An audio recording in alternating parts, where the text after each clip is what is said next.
ויהי ביום השלישי ותלבש אסתר מלכות ותעמוד בחצר בית המלך הפנימית נוכח בית המלך, והמלך יושב על כיסא מלכותו בבית המלכות נוכח פתח הבית. מה קרה כאן? דיברנו שאסתר ניסתה להסביר למרדכי כמה זה מסוכן לעשות את הצעד הזה, להיכנס למלך בלי שאדם נקרא אליו, כי השומרים בפתח הורגים. ומרדכי אומר לה, אל תדמי בנפשך להימלט בית המלך מכל היהודים. זה סוג של התחמקות. כי מחרש תחרישי בעת הזאת רווח והצלה יעמוד היהודים במקום אחר, ואת ובית אביך תאבדו. הוא אומר לה, תראי, היהודים בסוף ינצלו, רק אני נותן לך את ההזדמנות, הזדמנות פז, לזכות במצווה הזאת.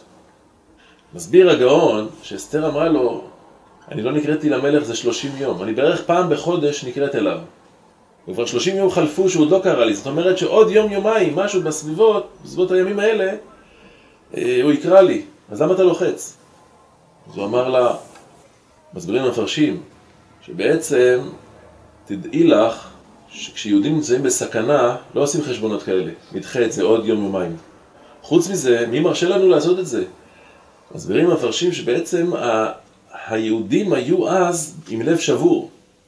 הוא אמר, עכשיו, כשהלב שבור ויש זכויות בשמיים, אם תיכנסי, יהיה לך סייעתא דשמיא. אם תחכי עוד כמה ימים שהמלך יקרא לה, בינתיים העסק יתקרר, ואנשים כבר לא כל כך יעשו חשבון לנושא, ולא יהיו זכויות בשמיים חלילה. אז היא אמרה לו, הולך כנוס את כל היהודים, צומו עליי 3 ימים, לילה ויום, גם אני ונערותיי עצום כן. דרך אגב, זו שאלה מאוד מעניינת פה. למה היא אמרה, אני ונערותיי עצום? היה צריך להיות כתוב, נצום, אני ונערותיי, זה לשון רבים. מסבירים המפרשים שאסתר הייתה צדקת, היא אומרת, אני יכולה להבטיח שאני עצום, מה יקרה איתם? זה אני לא יודעת. זאת אומרת, אם הייתה אומרת נצום, מי מבטיח לך שהם יצומו יחד איתך? הרי הם הולכות ובאות, אולי הם הולכות בחדר השני. זאת אומרת, על עצמי אני יכול להגיד שאני עצום, ואני מבקש מהם שגם הם יצומו. ואז היא אומרת למרדכי, דע לך שאתה מאבד אותי, בגלל שעד עכשיו נלקחתי באונס לאחשוורוש, ואישה נאנסת, אם בעלה לא כהן, אז היא מותרת לו. אם הוא כהן, היא אסורה לה. מרדכי לא היה כהן, שבט בנימין, יהודה. זה לא שייך. ממילא היא אומרת לו, ברגע זה שאני הולכת לכיוון המלך, נגמר, אני לא חוזרת אליך. אמר, אף על פי כן, כדאי למסור נפש על עם ישראל. ויהי ביום השלישי, מתחיל פרק ה'. ויהי ביום השלישי ותלבש אסתר מלכות. יום השלישי למה? צום. לא, זה כל העניין. לא לצום. יש רש"י מסכת מגילה דף ט"ז, אומר רש"י, יום שלישי לשילוח רצים. זאת אומרת, ככה. כשהמן גזר את הגזרה, באיזה יום זה נפל? לא איזה יום נפל הפור. ביום שהוא עשה את הגזרה, באיזה יום זה היה בשנה? י"ג בניסן. תזכרו את התאריך הזה. י"ג בניסן הוא גזר, מרדכי באותו לילה מקבל מבעל החלומות את המסר הזה עם כל מה שהיה בפנים. מרדכי למחרת קורא את הבגדים, כבר י"ד בניסן זה ערב פסח. קורא את הבגדים, מתאספים אליו כל היהודים, שולח לאסתר, ואסתר מקבל את עצמה לצום י"ד ט"ו ט"ז, ככה מביא רש"י. זאת אומרת, ערב פסח, פסח ויום טוב שני של גלויות, זה מה שאצלנו זה יום חול המועד הראשון. אז אם יוצא ככה, לפי רש"י במסכת מגילה, שהיום השלישי זה יום השלישי לשילוח הרצים, יוצא שי"ג זה הייתה הגזרה, שלחו את הרצים, י"ד ט"ו, יוצא שזה יום השני לצום של אסתר, היא באמצע הצום ממש. היא נכנסת למלך. עכשיו, היא נכנסת לתוך בית המלכות, שם יש חיילים, חמושים. מי שנכנס בלי רשות, נדקר ונהרג במקום, בלי לדבר איתו בכלל. אלא אם כן המלך מושיט לו את שרביט הזהב, ואז הוא נוגע בשרביט וזה ההצלה שלו. אפילו שאין לו אישור. השרביט זה אישור, מה שקרה במקום.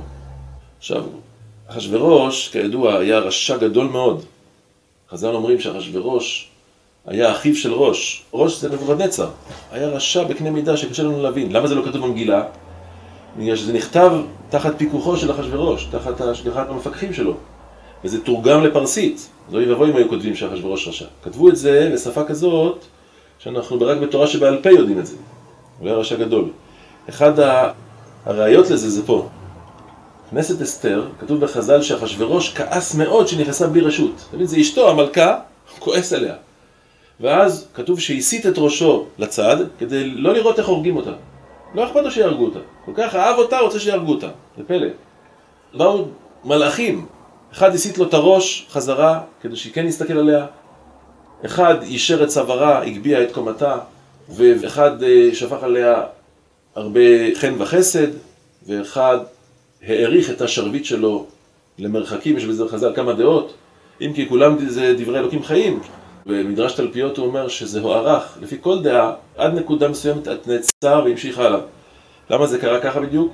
צריך להבין, אבל כולם, הדעה הכי מחמירה זה 200 אמות, 100 מטר בערך. השרביט התארכה, השרביט שהגודל שלה הנורמלי היה מטר, 2 אמות. עכשיו, המלך ברגע שהוא רואה את כל הניסים האלה, הוא מבין שקרה פה משהו, ואז הוא קם מהכיסא, רץ אליה, כתוב במדרש, ואומר לה, אסתר, קרה פה משהו, שאם היית מוכנה להתאבד על הנושא, זה משהו מאוד חמור. מה קרה? תגידי לי, עד חצי המלכות. אומרת לו אסתר, אם על המלך טוב, יבוא המלך והמן היום אל המשתה אשר עשיתי לו. מה זה עשיתי? אעשה, לא? לא, הכנתי כבר את האוכל. תבואו, זה. ואומר המלך, מהרו את המן לעשות את דבר אסתר. ויבוא המלך והמן אל המשתה אשר עשתה אסתר. חז"ל שואלים, למה אסתר הזמינה את המן? יש בזה 12 דעות בחז"ל. למה הזמינה? אומרת הגמרא במגילה, תנו רבנן, מה ראתה אסתר שזימנה את המן למשתה? רבי אליעזר אומר, פחים תמנה לו. בזה שהיא הזמינה את המן, היא תמנה לו מוקש, שנאמר, יהי שולחנם לפניהם לפח. זאת אומרת, אכילה ושתייה, אדם לא נזהר כל כך, וזה יכול להיות לו מוקש שם. רבי יהושע אומר, מבית אביה למדה את תינוקות של בית רבן, שאומרים את הפסוק, אם רעב שונאך אכילהו לחם, ואם צמא השקהו מים, כי גחלים אתה חוטא על ראשו, והשם ישלם לך. זאת אומרת, העצה להתגבר על שונא זה להאכיל אותו ולהשקות אותו. רבי מאיר אומר, כדי שלא ייטול המן עצה וימרוד במלך. זאת אומרת ככה, ברגע שיוודע לו שאסתר מבקשת מהמלך לבטל את הגזרה שלו ולהרוג אותו, אז הוא מסוגל לעשות הפיכה בארמון ולהשתלט על הכיסא של המלך. לכן היא זימנה אותו למשתה יחד עם המלך, שהיא תוכל לבקש את זה בנוכחות המלך בפני המן, ואז יוכל אחשוורוש לעשות בו כרצונו. חכמה מאוד. מה זה אסתר? עוד מעט תבין שהיא לא רק חכמה, היא קיפלה בתוך הראש שלה את כל הדעות של חז"ל. אישה אחת, תראה איזה אישה גדולה הייתה נביאה. רבי יהודה אומר, כדי שלא יכירו בה שהיא יהודית. ומה הבעיה שיכירו שהיא יהודית? אם היה נודע להמן שאסתר יהודייה, הוא היה אומר, רגע, אם היא יהודייה, אז יש יהודים שיכולים להשפיע על המלך מבפנים, מתוך הארמון. אז הוא היה מקדים את המועד שנקבע להשמדת היהודים. ככה מסבירים הגאונים. רבי נחמיה אומר, כדי שלא יאמרו ישראל, אחות יש לנו בבית המלך. יש לנו אחות, מה שנקרא מישהו מתוך הממשלה, חברי הממשלה, שאמרו יסדר את הכל. מה שנקרא פרוטקציה. ויסיחו דעתן מן הרחמים. לא יתעסקו בתפילה, בקשת רחמים. לכן הזמינה את המן למשתה, כדי שהיהודים יגידו, תראה, מלכה משלנו, ואנחנו שומרים על הסוד הזה, לא לגלות למלך, והיא הולכת ומזמינה את השונא הכי גדול שלנו למשתה. אז אם ככה אין לסמוך עליה, בוא נפנה ישירות, אל אבינו שבשמיים. על מי יש לנו להישען? על אבינו שבשמיים. היא רצתה שעם ישראל התחיל להפעיל תפילות. השאלה היא, למה באמת אסתר לא באמת השתמשה בכוח שלה? למה היא נתנה ליהודים להרגיש שלא יסמכו על פרוטקציות? בסדר, תגיד להם, תתפללו אתם, ואני במקביל אפעיל פרוטקציות, מה הבעיה? מסביר על זה המהר"ל, שבעצם אסתר ידע שהגזרה נגזרה משמיים, גזרה משמיים זה לא משהו פוליטי שאתה יכול לטפל בו, זה משהו עליון, ולכן תפילות ובקשת רחמים יעזרו פה לתקן את השורש. לכן היא הפעילה את היהודים בצורה כזאת. רבי יוסי אומר, כדי שיהיה מצוי לה בכל עת. מי? המן. שיהיה אצלה במשתה עם המלך, ואז היא תרצה להכשיל אותו, היא תמצא איזה פתח שבו היא תכשיל, תתן לו את הפטיש 5 קילו על הראש, ככה, בזמן אמת. רב שמעון בן מנסיה אומר, אולי ירגיש המקום, הקדוש ברוך הוא, ויעשה לנו נס. אסתר המלכה, נביאה, צדקת, קדושה עליונה, הולכת להחניף לרשע, עמלקי, פושע, ארכי רוצח. שהקדוש ברוך הוא יראה את זה, ויגיד, תראה עד כמה הבת שלי מוכנה להשפיל את הכבוד שלה, די, אני אעשה להם נס. זה היה בעצם המהלך, לפי רב שמעון בן מנסיה. רבי יהושע בן קורחה אומר, אמרה אסתר, אסביר לו פנים להמן, כדי שיהרג הוא והיא. אמרה, אני חייך אליו. אני אתן לו תחושה ליד המלך כאילו שאני ידידה שלו. ואז מה יקרה? המלך יגיד, מה זה פה? את אשתי או אשתו? מה הולך פה? ואז מהכעס הוא מסוגל לתת הוראה להרוג את שניהם בו במקום. ואז היא אומרת, יופי, מה נרוויח מזה שהוא יהרוג אותה ואותו? אז באותם ימים, אם היו שרים גוזרים גזרה ואחד השרים מת או נהרג, מתבטלת הגזרה. כך מסביר רש"י שם, באחד הפירושים שלו. אז היא אמרה, היא מוכנה להתאבד על הנושא הזה. אם היא תצליח לגרום לכך שאחשוורוש יהרוג אותו, גם אותה, זה לא משנה. אבל כיוון שהוא, המן ימות, זה כבר היה כדאי, לבטל את הגזרה. רבן גמליאל אומר, מלך הפכפכן היה. הוא טוען שאחשוורוש היה מלך הפכפכן. נו, אז מה? אומר, אמרה אסתר, אם אני אצליח, נגיד, לשכנע את אחשוורוש להרוג את המן. מה יקרה? אם המן לא יהיה לידי, אז תגיד, את יודעת מה? זהו, אני הורג אותו, זהו. אבל מה, אחרי שעה הוא יירגע, ועד שכבר יגיע המן לארמון, המלך יגיד, אתה יודע מה? תעזבו אותו. לפני שעה הוא כבר היה גומר בדעתו שהוא יהרוג אותו, עכשיו הוא פתאום, כי הוא מלך הפכפכן. אמרה אסתר, אני רוצה אותו פה לידי, כדי שאחשוורוש תן הוראה להרוג אותו ויהרגו אותו מיד, כמו שבאמת היה. אמר רבן גמליאל, עדיין אנו צריכים למודעי, רב אליעזר המודעי. תניא רב אליעזר המודעי אומר, קנאתו במלך, קנאתו בשרים. וכך שאסתר זימנה את המן למשתה, יחד עם המלך, היא גרמה לכך רווח כפול. מה? שעכשיו המלך מקנה בהמן, מה הוא עושה? מה זה יותר מדי החברות הזאת עם המלכה? וגם היא גרמה לשרים להתחיל לשנוא את המן. למה? היא מזמינה רק את המן למסיבות האישיות. ואז אחרים יקנו בו. כשיש קנאה בתוך הארמון, כבר יטפלו בהמן. זה כבר עניין רק עניין של זמן. עד כאן זה דעות התנאים. עכשיו מתחילים האמוראים. רבא אמר, למה אסתר זימנה את המן למשתה? לפני שבר, גאון. מי שמתגאה ומתנפח, הסוף שלו זה להישבר, ליפול, להתרסק. היא רצתה להביא את המן לגאווה כזאת גדולה, שאחר כך תבוא לו מפלה גדולה. אביי ורבא, דאמרי תרוויו. בחומם אשית את משתיהם, וישכרתיו למען יעלוזו וישנו שנת עולם, ולא יקיצו נאום השם. זה היה שם אצל בלשצר. ברגע שמתחילים הרשעים לעשות משתה חגיגות יותר מדי, שמה מחכה להם מוקש. אז אמרה, אין בעיה, נעשה לו משתה, שיוכל וישתה ויהיה שמח, ואז המוקש כבר יגיע. ספרת הגמרא, אשכחי רבא בר רבוע לאליהו, פגש אותו, את אליהו הנביא, אמר לה, אז החכם שאל את אליהו, כמן חזיה אסתר ועבדה אחי? כמו מי מהתנאים והאמוראים שהזכרנו עשתה אסתר? אמר לאליהו לרבא בר רבוע, ככולו תנאי וככולו אמוראי. כמו כל התנאים והאמוראים. כל הטעמים הללו אמת, בגלל שהיא חשבה על כל הזוויות האפשריות. זה לא יאומן, אישה גדולה הייתה אסתר. עכשיו, אנחנו נמשיך במגילה בפרק ה'. בינתיים, אסתר אומרת למלך, אני מבקשת שתבואו למסיבה שכבר הכנתי אותה, והמלך ממהר מאוד, וקורא להמן, ומגיע למסיבה. ואז הוא אומר לאסתר, מה בקשתך? והיא נתן לך עד חצי המלכות, רק תגידי. ואסתר אומרת לו, תבואו מחר. זה היא אומרת למלך של 127 מדינות, ועוד נשארת בחיים. המלך כולו דרוך, מבטל לוח זמנים צפוף, והמן כולו גם כן בלחץ. מה קרה? תבואו מחר, תבואו מחר. זה נס. עכשיו, מה שקרה כאן, פה מתחיל תהליך מעניין מאוד. ויצא המן ביום ההוא שמח וטוב לב. קודם כל, למה המן שמח? המלך בלחץ, המן שמח. למה? למה המלך בלחץ?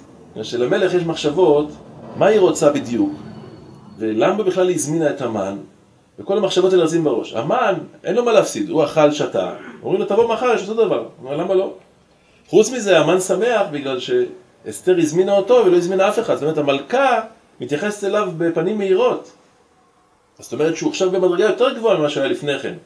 5 שנים המלכה חיה עם המלך, בינתיים היא לא הזמינה אותו לשום מסיבה. עכשיו היא התחילה להזמין אותו, זאת אומרת שיש קידום במעלה של המן.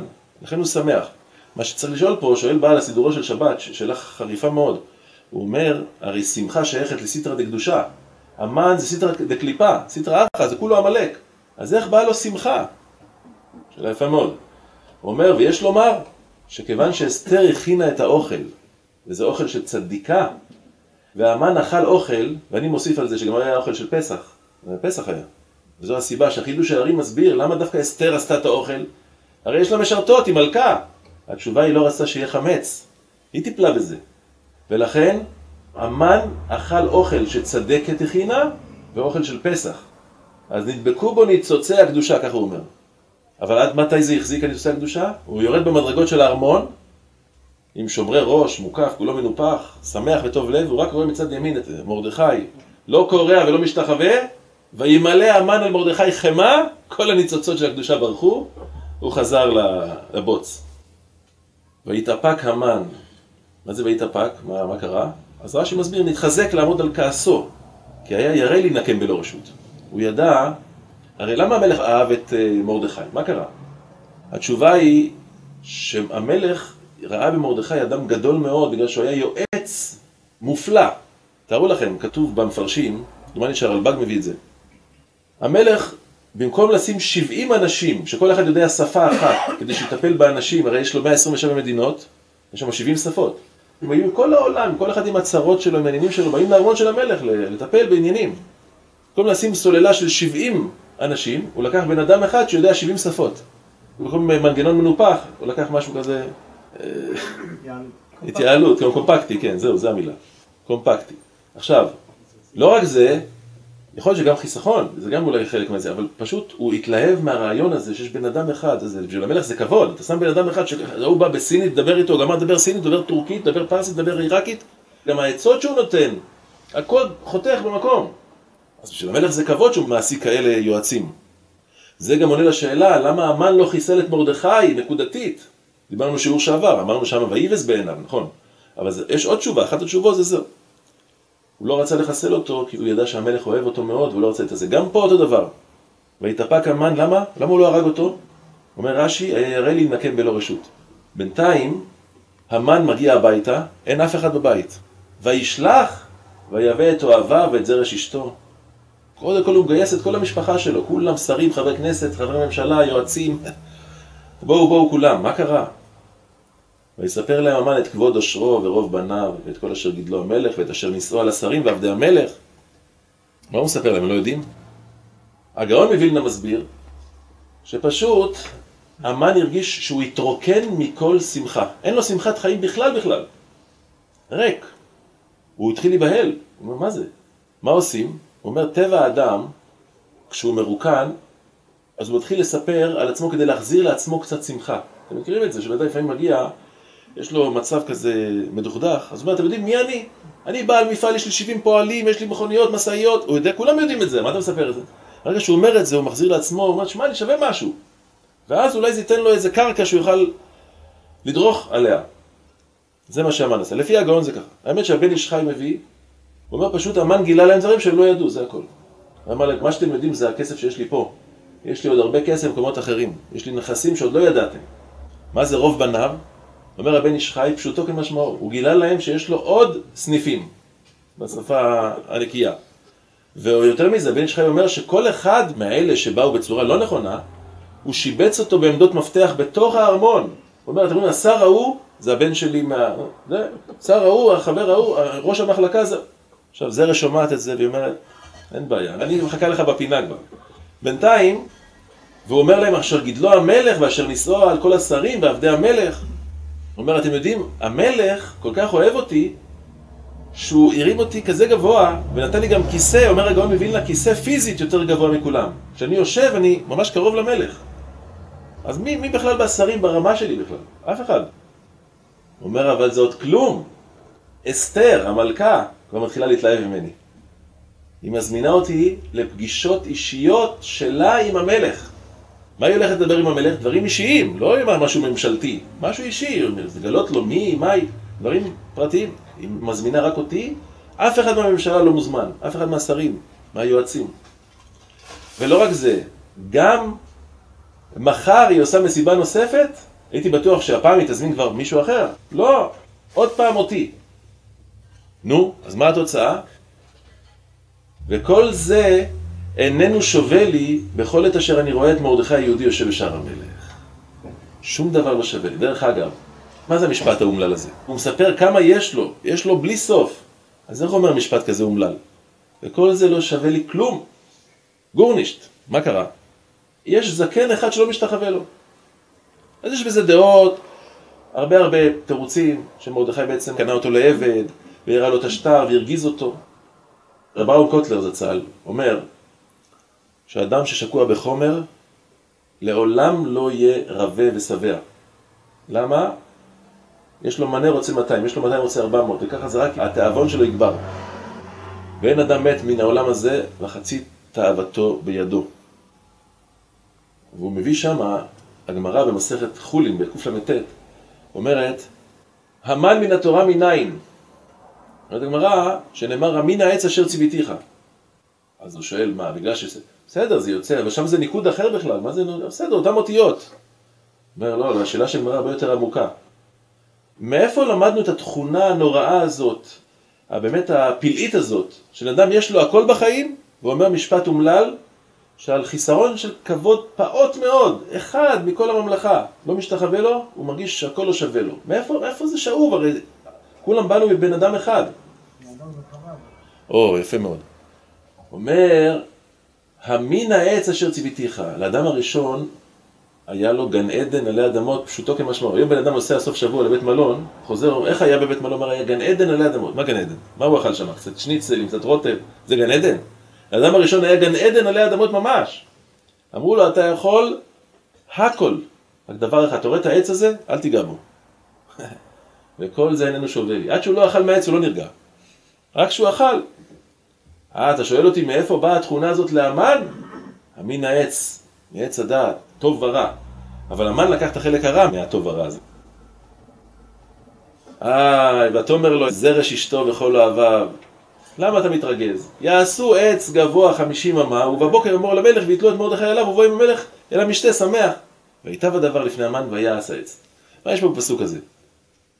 זרש וכל אוהביו. שימו לב, כולם פה אוהביו. למה? עכשיו הוא בפסגה. כולם אוהבים שלו. בהמשך זה יפסיק להיות אוהביו, זה יהיה חכמיו, משום מה. בינתיים, זרש אשתו וכל אוהביו אומרים, תשמע, למה אתה מתרגז? יעשו, לא אתה תעשה, יעשו לך עץ גבוה 50 אמה. למה דווקא 50 אמה? הגאון מווילנה אומר, פשוט, שצריך עץ שיהיה גבוה מעל כל הגגות של הבתים. כשאתה נכנס למשרד, בארמון, אתה דרך החלון תוכל לראות את מרדכי תלוי, יהיה לך נחת כל יום שאתה בא למשרד, אתה תראה אותו תלוי. יופי. בשביל זה. יש הסבר שמסביר על פי הסוד, ראיתי ככה במדרש תלפיות הוא מביא, יש 50 שערי טומאה. היא אמרה לו, תביא עץ כזה, אני אסדר פה משהו, הייתה מחשפת. אני אסדר משהו, כישוף כזה, שיהיה אפשר לתלות רק את מרדכי. אם ינסו לתלות מישהו אחר, זה לא ילך. הוא אומר, אז אם ככה זה נס גדול, מה שקרה שם. למה? בגלל שהקדוש ברוך הוא, כשהוא עשה את הנס, הוא הפך את הכל, גם את הכישופים שמכחישים פמליה של מעלה, הוא הפך אותם, כדי לתלות את המן. למה? הוא אומר, אין עוד מלבדו כתיב. הקדוש ברוך הוא בעל הבית על הכל, גם על הכישופים. אפילו שהוא נתן בחירה לבן אדם, ברגע שהוא מתערב בבחירה של אדם, אז הכל משתנה. עכשיו היא אומרת לו, יעשו עץ 50 אמה. מאיפה הוא יביא עץ כזה, תגידו? 50 אמה זה בערך 25 מטר. מאיפה אפשר להביא עץ כזה? אז חז"ל מביאים שזה עץ מהטבע של נוח. האורך של הטבע היה 300 אמה, רוחב 50, גובה 30. אז לקחו עץ אחד מהרוחב. אבל איך זה הגיע לאמן? התשובה היא, העץ הזה הגיע לבית המקדש. בית המקדש היה עץ מהטבע של נוח הגיע לבית המקדש. ושם, אחרי החורבן, זה הגיע לבית של המן.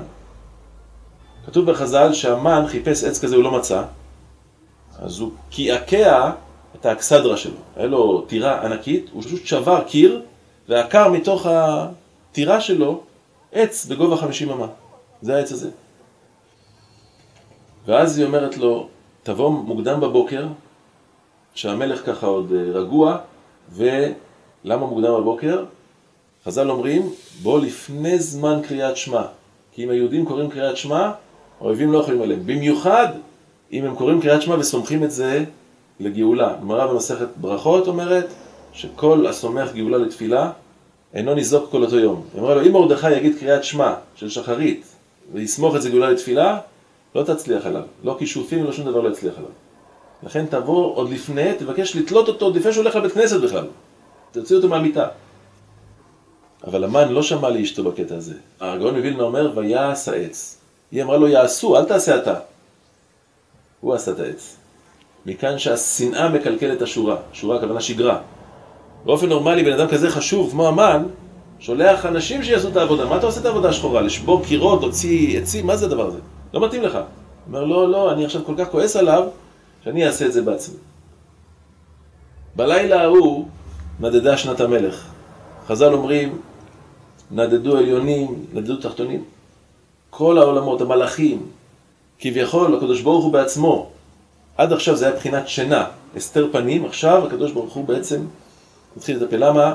כתוב במדרש, הבכיות של הילדים, 22,000 תינוקות בכו לפני הקדוש ברוך הוא. והדמעות האלה עלו לשמיים. הוא אמר, מה זה? אמרו לו, זה בגלל הגזרה. בינתיים, באותו לילה, אסתר לא ישנה. למה? כי היא מכינה את הסעודה. המן לא ישן, למה? כי הוא מכין את העץ. אחשוורוש לא ישן, למה? חז"ל אומרים שבא מלאך והפיל אותו מהמיטה 365 פעם. 365 פעם הבן אדם נופל מהמיטה, הוא לא מבין למה. וחובט בו המלאך ואומר לו, כפוי טובה, לך ועשה טובה למי שגמל לך טובה. בינתיים, המלך, ככה כתוב בגמרא במגילה, שאחשוורוש התחיל להריץ בראש את כל התסריט. הוא אומר, רגע, איך זה יכול להיות שהמלכה בעצם חיה איתי 5 שנים? היא לא הזמינה אף פעם את המן. מה קרה בתקופה האחרונה? היא מחייכת אליו, מזמינה אותו למפגשים אישיים שלי איתה. משהו פה מאוד מאוד לא מוצא חן בעיניי. יש לי תחושה שהמן רוצה אותה ורוצה את הכיסא שלי. הוא רוצה בעצם למלוך במקומי וגם רוצה את אשתי. עכשיו, מה הבעיה פה? הוא אומר, אומנם אין לי מסמכים לזה, אבל אני מריח את זה. הבעיה הגדולה, איך יכול להיות שאף אחד לא בא להלשין? בתוך הממלכה תמיד זה ככה. יש תמיד רכילויות כאלה שבאים, תשמע, אדוני המלך, תיזהר מההוא, מזה. והמלך מתגמל כל אחד, כדאי לאנשים. אחרי זה המלך אומר, יכול להיות שאני לא מספיק מתגמל אנשים, אולי לא תגמלתי בכלל, לא זוכר אבל, תביאו את ספר הזיכרונות. ואז, כשהוא אומר להם, מביא את ספר הזיכרונות, אז חז"ל אומרים, ויהיו נקראים, וימצא כתוב, מעליהם. זאת אומרת, הספר התחיל לדבר מעצמו, כמו איזה טייפ, מדבר. מה זה הדבר הזה? חז"ל אומרים, עוד דעה, ששמשי שם, כל החבר'ה שם של המן, הם היו שם אחראים. אז הם פתחו את הספר, איפה שהם פותחים יוצא הסיפור של מרדכי. הם דפדפים לפה מרדכי. מוחקים, בא מלאך כותב. אז המלך אומר, נו תקראו כבר, אתם דפדפים לכל הכלים, תקראו, לא משנה איזה סיפור שבא, תקראו. אז הם אומרים לו, טוב, נו, אין לנו ברירה. אני נזכר במשהו. מסופר על, נדמה לי זה רבי נתן אייבשיץ זצ"ל. בא אליו איזה אברך, ככה מדוכדך כזה.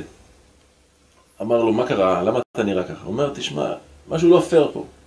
היה פה פריץ שהוא אמור לתת תעודת רבנות לרב של כל האזור. היה ברור, כיוון שהוא שולט פה בכל השטח, אז הממשל נתן לו את האפשרות. הוא אומר, אז הגיע איזה רבי כזה רפורמי, ואני, שנינו באנו למבחנים וזה עשינו. עכשיו, איך עושים את המבחנים שם? נכנסנו לחדר של הפריץ, והוא אומר, טוב, תביאו סידור. אז הרבי הזה, הרפורמי, לקח את הסידור, פתח, והפריץ אומר, תקרא, איפה שנפתח לך תקרא. הוא אומר, אז יצא לו אשרי יושבי ביתך. עכשיו, כיוון שזה כולם מכירים את זה, אז הוא קרא את זה, אשרי יושבי ביתך, עוד ילו חסל, ככה יפה, מעוקצה. הוא אמר, שמעתי, מצוין, עכשיו תפתח. אתה אומר, ואני פתח את הסידור, יצא לי קרובץ לפורים, אץ קוצץ, בן קוצץ, ואני בדיוק השן שלי חסרה, ויצא לי כזה ציק ציק ציק, והוא אמר לי, מה זה, אתה תאמין לי כבוד הרב, לא התכוונתי, ודווקא הוא בחר בו שהוא יהיה הרב. אז רבי יונתן אומר לו, אתה יודע מה, מגיע לך לא להיות רב. הוא אומר, למה? הוא אומר לו, למה גם אתה לא אמרת אשרי? מאיפה הפריץ יודע שיצא לך אץ קוצץ בן קוצץ?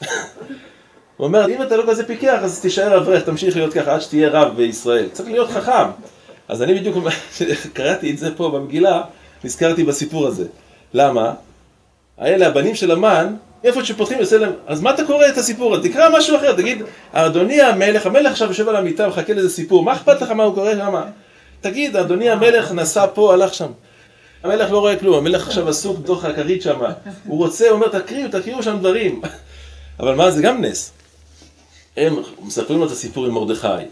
בינתיים, וימצא כתוב אשר הגיד מרדכי על בגתנה ותרש, שני סריסי המלך משומרי הסף אשר ביקשו לשלוח את במלך אחשוורוש. למה כתוב בגתנה? היה כתוב בגתן. כשהם כתבו את זה, אז הם כתבו בגתן או תרש. למה? מה הם רצו להרוויח פה? כדי שמרדכי, כשהמלך ירצה לתגמל אותו, אז הוא יגיד, תקראו לי רגע, בגתן או תרש.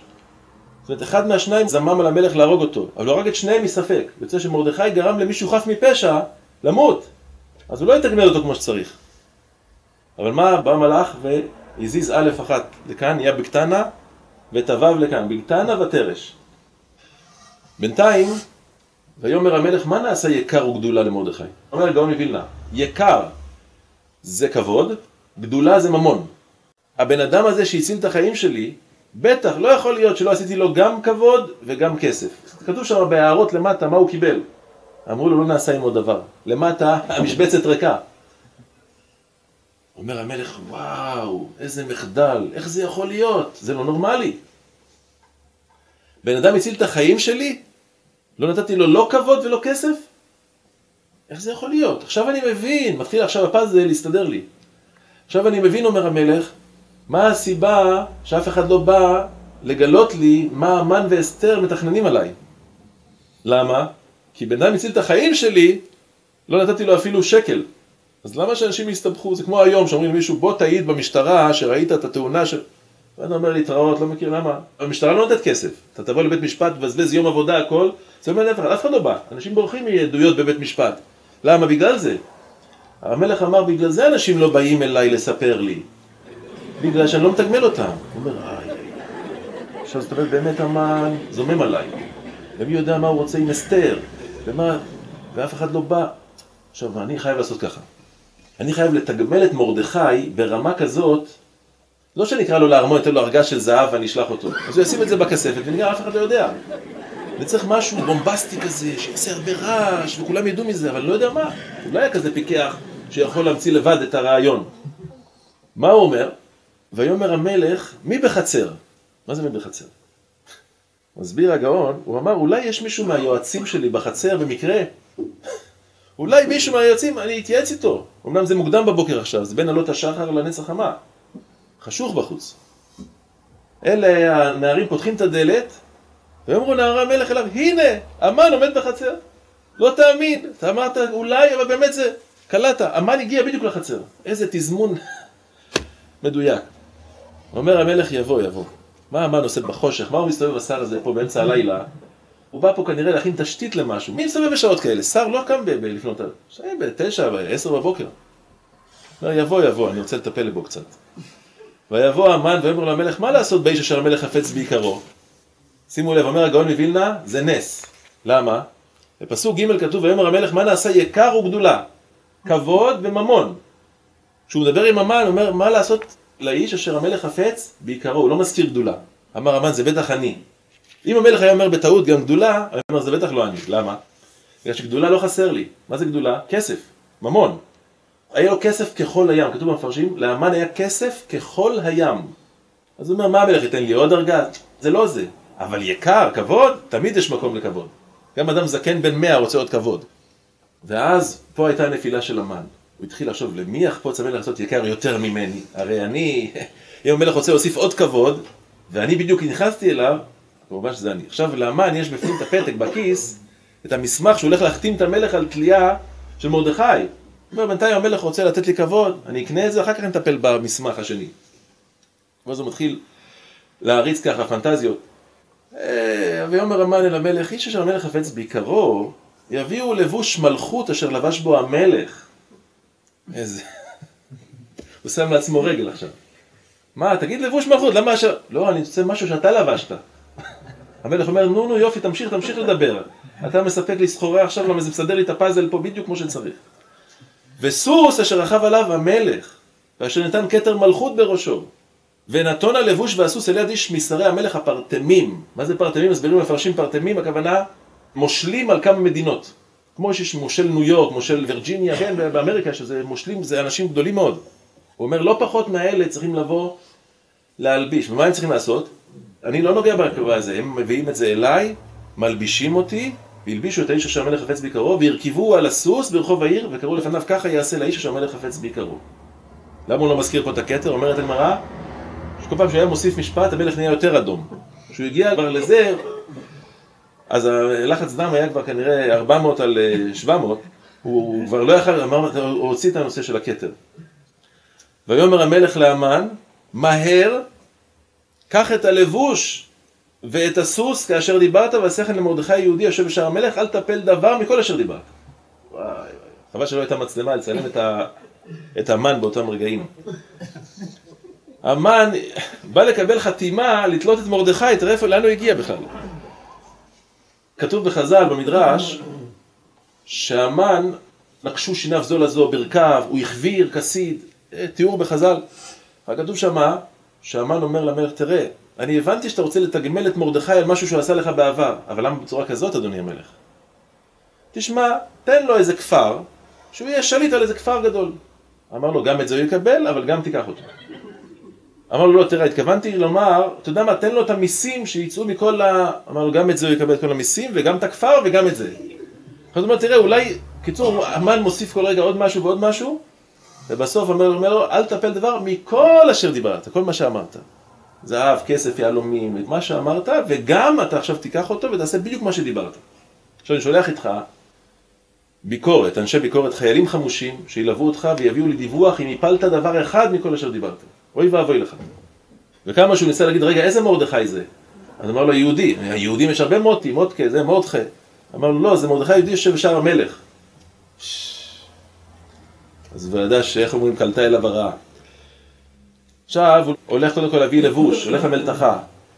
לבוש מלכות שהמלך לבש אותו בתחילת המלכות. אחר כך הוא מביא סוס, זה סוס, כתוב במדרש שהיה מצופה בזהב, כולו זהב, הרגליים, הכל. משהו כזה מיוחד, עמד שם בעורבה. והמן הולך ולוקח אותו, ועם חיילים הולכים לכיוון מרדכי. מרדכי יושב עם 22,000 ילדים שלומדים תורה, הלכות קמיצה. והוא שואל אותם, תגידו, מה זה ההלכות האלה קמיצה? מה זה הדברים האלה? זה עשוי מזהב, כסף, מה זה? אמרו לו, זה שעורים. אז הוא אמר, באו קומץ שעורים שלכם ודחה 10,000 כסף שלי. ואז מרדכי מרחוק חשב שהוא בא להרוג אותו. אחר כך לאט לאט מרדכי מתחיל להבין שפה חל מהפך. והוא אומר לו, טוב, בוא, אני צריך עכשיו לטפל בך. אתה רואה, יש פה חיילים, יש פה שליחים שבאו פה לתת ביקורת על כל דבר. הוא אומר לו, מרדכי, תגיד לי, אתה יודע שאני כמעט 3 ימים אני בצום? איך אתה רוצה שאני, ככה עם כל השיער שלי מלא אפר, לבוש שק, ככה אני אעלה על הסוס של המלך? לא. הוא אומר, מה? קודם כל תעשה לי אמבטיה, תעשה לי תספורת. עכשיו, אסתר נתנה הוראה לסגור את כל הבתי מרחץ ואת כל המספרות בעיר. עכשיו, המן עובר ממספרה למספרה לחפש מישהו שיעשה את העבודה, כמה שפחות להשפיל את עצמו. אבל אין, הכל סגור. מתפלא, מה קרה פה? ואז מרדכי אומר לו, נו, תספר אותי אתה. אז הוא אומר, מה אני מבין? אני סגן מראש הממשלה, אני מבין בתספורת. הוא אומר לו, שקרן, היית ספר 22 שנה בכפר קרצום שם, קרצייה. לך תביא את המספריים מהבית. ואז הוא מגיע, עושה לו תספורת, דווקא יצא לו מקצועי ככה, הוא ידע את זה.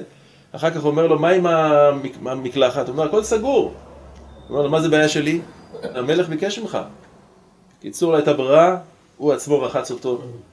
כתוב במדרש, שימן אותו בשמנים וזה, בקיצור, הכין אותו טוב טוב, ואז הלביש אותו, ואומר לו, טוב, תעלה על הסוס. הוא אומר לו, תגיד לי, בן אדם 3 ימים צם יכול לעלות על סוס? הוא אומר לו, מה אני אעשה? הוא אומר לו, תתכופף, אני אדרוך עליך ואני אעלה. טוב, החיילים מחכים לו חמושים, הם בלחץ. אז הוא מתכופף, מרדכי דורך עליו, וגם נותן לו איזה בעיטה בדרך, ואז אומר לו, המן, אצלכם היהודים כתוב, אם בנפול לא יבך אל תשמח. אז הוא אומר לו, כן, עליכם כתוב, ואתה על במותמו תדרוך, נתן לו עוד בעיטה. אמר לו, זה ככה, בקשיש, ככה. ואז המן מושפל כולו, וסוחב את מרדכי, וצועק בקולי קולות, ככה יעשה לאיש. המלך שלח עוד למעלה מ-20,000 אנשים, שילוו אותם. למה המן רצה שזה יהיה משהו כזה עדין, אף אחד לא יודע, התחמק ברחובות ויגיע מהר. לא, עשו מזה כזה טררם גדול באמצע הזה, רעש, ואסתר שלחה עוד 7,000 מנגנים, חלילים וטופים וכינורות. עשו מזה רעש, משהו. בינתיים, המן עובר בין היתר ליד הרחוב של הבית שלו. ואז הבת שלו מהחלון, בדיוק ככה, בתזמון מופלא. היא מסתכלת מלמעלה, היא רואה אחד יושב על הסוס ואחד, היא לא מזהה בדיוק, בגלל חלק אומרים שהוא לבש את הבגדים שלו, כך או כך, היא לא זיהתה. ואז היא לקחה את הציצה דבית הכיסא, זה כתוב בחז"ל. אתה מבין, בבית של המן, שזה כזה טירה גדולה, אז כל מה שהתנקז לשם זה הרבה, ואז היא לקחה את זה ושפכה את זה על זה שהוא סוחב. היא חשבה שזה מרדכי, היא אמרה, בטח מרדכי סוחב את אבא שלי ולא להפך. ואז המן מקבל מנה ככה מלמעלה, הוא מסתכל, הוא רואה את הבת שלו מחייכת מהחלון. הוא אומר לה, חכי עוד אני אטפל בך. היא אמרה, עדיף שאני לא ייפגש איתו עכשיו מהזה. קפצה מהחלון והתרסקה על הכביש. והמן רואה את הבת שלו ככה, אבל, עכשיו כולו מטונף, הוא ממשיך לצעוק, עד שנגמר הסיבוב והנשמה יצא לו מהקישקע כבר. הוא יוצא משם, מחזיר את הסוסים, מחזיר את הזה, כתוב בגאון, כשהוא עבר, מאיפה שהוא החזיר את הסוסים עד הבית שלו, אף אחד ברחוב לא השתחווה לו. עד עכשיו, כולם בפישוט ידיים ורגליים, המן. עכשיו צפצפו עליו, אמרו לו, אתה אפס. והמן נדחף אל ביתו, אבל וחפוי ראש, איזה בושות. מישהו אחר מה היה אומר? די, איך אומרים, אני חוזר בתשובה. ויספר המן לזרש אשתו לכל אוהביו את כל אשר קראו. איזה פוקס, תאמיני לי, בדיוק באתי בזמן שהמלך בדיוק ביקש. למה באתי? הייתי צריך לבוא יותר מאוחר, למה עשיתי את זה? זה במקרה, הכל מקרה, זה המלך. קראו. עכשיו, כשהוא פונה אליהם, הוא פונה לכל אוהביו. איך שמרדכי היהודי, אנשי כנסת גדולה כתבו את המגילה, ויאמרו לו, חכמר. עד עכשיו היינו אוהבים שלך, נגמר. אנחנו כבר לא אוהבים אנשים בסגנון הזה, אתה יודע, אנחנו חברים רק למי שמצליח. אמרו לו, אם מזרע יהודי מרדכי, מה זה אם מזרע? מה לא ידעו שהוא יהודי? אומרת הגמרא במגילה, אמרו לו, אם הוא שייך לשבט בנימין או יהודה, כתוב ידך בעורף אויביך, אשר אכילות נפול לפניו, לא תוכל לו, כי נפול תיפול לפניו. אתה תתרסק עד הסוף.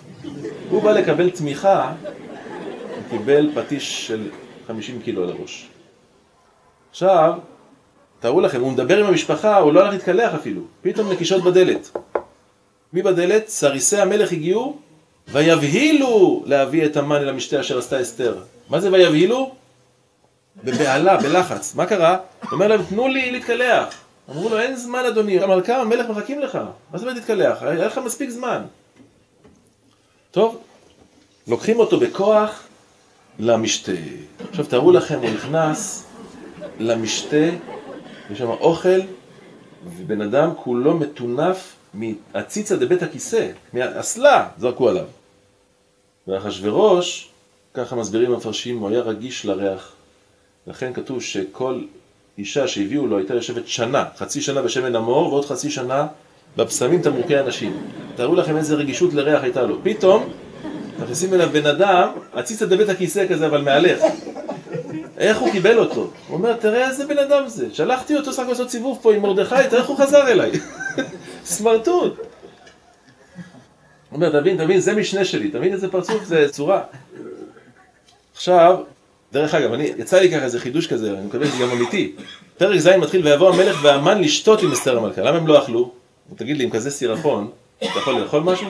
אי אפשר. לשתות מקסימום, אתה יכול לשתות, ללגום, זה קצת, זה יורד בגום. הם באו לשתות עם אסתר המלכה. ויאמר המלך לאסתר גם ביום השני במשתה היין. איזה תאריך אנחנו עכשיו?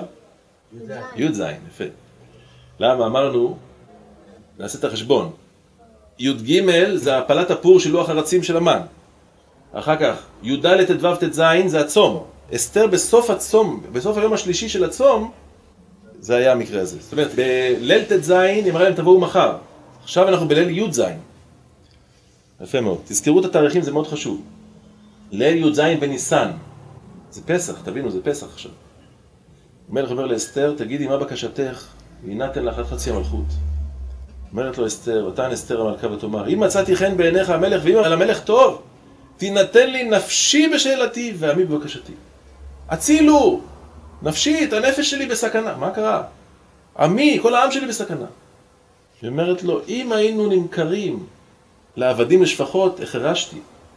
אבל ככה להרוג אנשים חפים מפשע. בלי הגבלה, סתם, בגלל שזה סכסוך בין מישהו. זאת אומרת, מסביר רש"י במקום, היא אמרה לו, האדם הזה לא חושש לנזק המלך.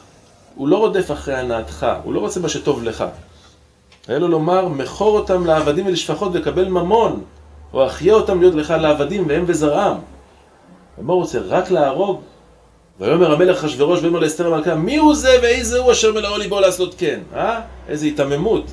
הבן אדם הוציא את הטבעת ואמר לו, לך תעשה את העבודה, פתאום הוא שואל, מי זה? מי זה צריך להיות? מה קרה פה?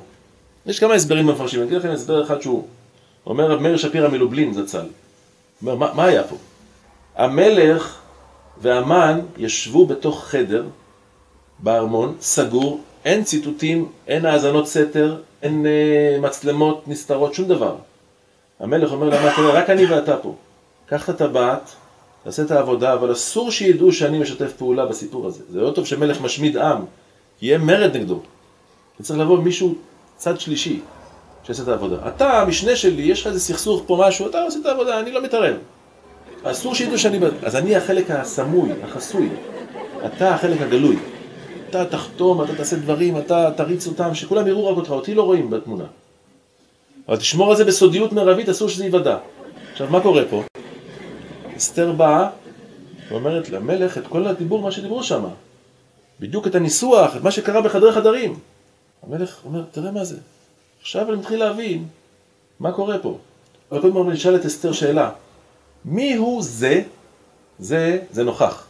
ואיזה הוא? הוא זה נסתר. כלומר, תגידי, את ידוע לך? אז כתוב בחז"ל שהיא באה להגיד, אתה, אז בא מלאך והזיז את היד, אמרה, המן הרע הזה. הזה, הגלוי, זה המן הרע. אבל אתה צריך להבין לבד מי זה החסוי. אני לא רוצה ואז המלך קם בחמתו, למה הוא אמר ככה? רק אני והמן היינו בחדר, וביקשתי ממנו לא להדליף שום מידע מפה. איך אסתר יודעת את כל הפרטים? בגלל שהיא בקשר איתו. אז הוא גילה לה. ואם הוא גילה לה, אז זאת אומרת שיש עוד אנשים שיודעים. אז זה יתפרסם בקיצור.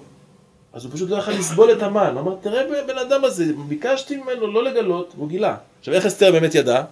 דרך החלום של מרדכי בכלל. מרדכי ראה את זה בחלום, בא מלאך ואמר לו, היא לא יודעת באמת, היא לא יודעת מה הלך בחדר חדרים. היא לא דרך החלום. ואז מה קרה? ותאמר אסתר, איש צר ואויב, המן הרע הזה. והמן נבעט מלפני המלך והמלכה. אמר לי תלמיד חכם אחד בבני ברק, רעיון עצום. הוא אומר לי, אתה יודע איזה נס יש לנו פה שהמן נבעט? מה זה נבעט? לשון בעתה. לא עם תת, עם תף. בעתה הכוונה פחד, הלם, שוק. מה זאת אומרת? איזה חשבון אמיתי. כמה שעות המן לא ישן, אתם יודעים? תחשבו כמה שעות המן לא ישן עד שהוא נתלה. 36? קצת יותר, בין 36 ל-40 שעות. זה תלוי מתי היה משתה, אם זה ב-8 בערב או ב-12 בלילה, לא משנה, אבל נגיד 8 בערב. יפה, הנה הוא עשה את החשבון. 36 שעות המן לא ישן. למה הוא רץ למשתה הראשון, אחר כך רואה במדרגות, רואה את מרדכי, כל הלב לא ישן, מכין את העץ. אחר כך אחרי זה הוא סוחב את מרדכי, זורקים עליו דברים, הוא בא, הוא מגיע למשתה השני. כל השעות האלה לא ישן, זה 36 שעות. עכשיו, מה קורה? למה זה חשוב לנו שהמן לא ישן? אומרת הגמרא, אין לך בעל לשון הרע, כי המן היה לו לשון חדה כתער. הוא ידע לנסח משפטים ולהציג דברים בצורה כזאת ברורה שאי אפשר היה לעמוד בפניו. לכן המלך מינה אותו, אחד מהשבעת רואי פני המלך, זה היה אדם חכם. המן לא היה טיפש, זה לכל הדעות, הוא לא היה טיפש. הוא היה פיקח להרע. תראו לכם מה היה קורה אם המן היה אחרי מקלחת טובה, אוכל ארוחת ערב, ואסתר אומרת לו, איש צר ואויב המן הרע הזה. והמן איך שאנחנו מכירים אותו, במטבו, היה אומר לה, סליחה גברת, עם כל הכבוד לך שאת המלכה, אני ידיד של אחשוורוש, יש לך מסמכים למה שאת אומרת? והיה תוקע את אסתר חזק מאוד. למה? לאסתר אין מסמכים. מה הייתה אומרת? מרדכי חלם חלום? אדוני, זה לא קביל בבית משפט, גברת. הוא היה תוקע אותם, אז אחשוורוש היה כועס עליה. עכשיו שהמן היה כמו סמרטוט, אחרי 36 שעות שהוא לא ישן, וכולו סירחון, מושפל. אז זאת אומרת, ישברו לו את היכולת להגיב, והמן נבעט, הוא היה בשוק. המלך רואה שהוא לא עונה, הוא אמר, איך שאני מכיר את המן, יש לו תשובות, לכל דבר יש לו תשובה. אם הוא לא עונה, סימן זהו. הוא כבר דיבר איתה, והוא הדליף, ואז המלך קם בחמתו ממשתה היין, יוצא לגינת הביתן. למה לגינת הביתן? להירגע, כי גינה זה דבר מרגיע, אבל לא סיבה. הסירחון. הוא לא יכל לסבול את הריח שלו, הוא יושב לידו, מה שנקרא, שירותים יושבים לידו, ממש ככה. עכשיו, המלך היה רגיש, אז הוא יוצא החוצה, אומר, קצת בוסטן, קצת משהו, פרחי הדר, משהו, לנפוש. ואז, מה הוא רואה שם? חז"ל אומרים, הוא רואה בעצם המלאכים שבאו בדמות עבדיו של המן, והם עוקרים לו את האילנות, מנסרים לו את העצים.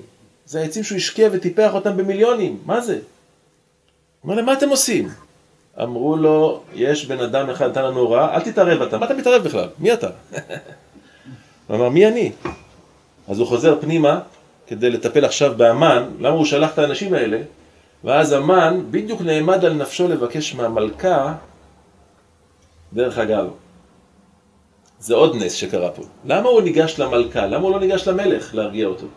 הרי אתה ידיד שלו, תצא אליו לביתן שם, לגינה, תטייל איתו באוויר, תגיד לו, תראה, קרה פה איזה אי הבנה, אני אסביר לך בדיוק. בוא לאט לאט, זה שהוא פנה לאסתר, זה עוד נפילה שלו. עכשיו, מה קרה שם? הוא הגיע עכשיו למלכה. בעצם המלכה היא יהודייה, אתה רוצה לגזור על היהודים, אתה כבר שלחת את האגרות, מה היא תעזור לך? טוב, הוא ניגש למלכה, כי ראה כי חלתה אליו הרעה מאת המלך. והמלך שב בגינת הביתן, ואז קורה משהו. אסתר יושבת על מיטה נמוכה, והמן עומד על הרגליים כדי לבקש מאסתר. בא מלאך ודוחף את המן על אסתר. מה קורה באותם רגעים? המלך נכנס, והוא רואה את הסיטואציה הזאת שהוא נופל עליה. הוא אומר לו, גם לכבוש את המלכה עימי בבית, גם שאני פה כבר אתה רואה אותי, תקום. הוא לא יכול לקום, כי בא מלאך ודוחף אותו. נופל, כל הזמן הוא נופל. אז זה עוד יותר, הלחץ דם עולה עוד יותר עכשיו. דרך אגב, ראיתי היום בשם אחד המפרשים, מי זה היה? נדמה לי שזה שלמה קלוגר, זצ"ל. הוא אומר ככה, הרי מה באמת מה? זה הגיוני שהמן עכשיו ייפול על המלכה, בשעה שהוא כל כך מטונף, ואתה כועס עליו, מה פתאום זה בכלל זמן כזה שהוא יעשה את זה? אז הוא אומר ככה, שבעצם המלך לא חשב בכלל שהמן יש לו, הוא מבין שקרה פה משהו, יחליק או משהו, הוא לא, אלא מה? מהשמיים הוציאו את המילים האלה מהפה של המלך אחשוורוש בעל כורחו. איך כתוב שמה?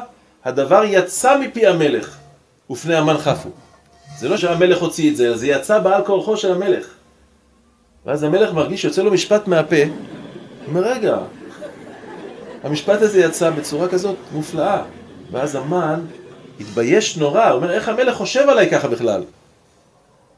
ואז נפתחת הדלת, ונכנס חרבונה, אחד מן הסריסים. עכשיו, חרבונה אומר למלך, אדוני המלך, תסתכל רגע מהחלון, מה אתה רואה? הוא אומר, אני רואה באמת איזה עץ כזה גבוה, מעל כל הגגות, מה זה? הוא אומר לו, זה העץ אשר עשה המן למרדכי, אשר דיבר טוב על המלך, ועומד בבית המן גבוה 50 אמה. זאת אומרת, המן, זה המן הזה, הולך לתלות את מי? את אלה שהצילו את החיים שלך, אתה מבין? אמר המלך, זהו, הבנתי. הוא רוצה להרוג את כל אלה שמצילים את החיים שלי, כי הוא רוצה בעצם לירש את הכיסא שלי. ואז, ויאמר המלך, תלו עליו, ויתלו את המן. למי הוא נתן את זה? למי הוא נתן את הכבוד לתלות את המן? הוא חזר למרדכי. הוא אמר למרדכי, בוא, אתה תתלה אותו. זה בשבילך כבוד גדול.